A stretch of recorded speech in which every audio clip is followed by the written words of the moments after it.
Brussels is the capital of Belgium. It's also known as the capital of Europe. It is the fifth largest city in Belgium. French and Dutch are spoken as Brussels is bilingual.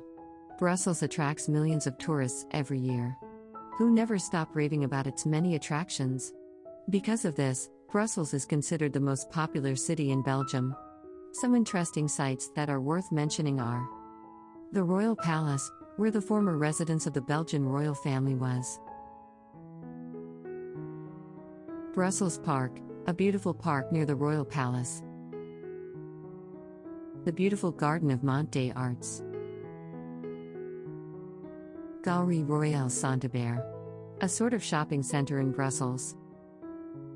Brussels impresses above all with its rich culture. Since Belgium is characterized by French and Dutch influences, this also has an impact on the country's architecture. The architecture and artistic style of Brussels is really impressive, and is particularly noticeable when looking at Grand Square, which is located in the center of Brussels. It presents a very remarkable and very well-designed view of the buildings, dating from the 17th century. Centuries-old culture presents itself to the public. Thank you very much for watching.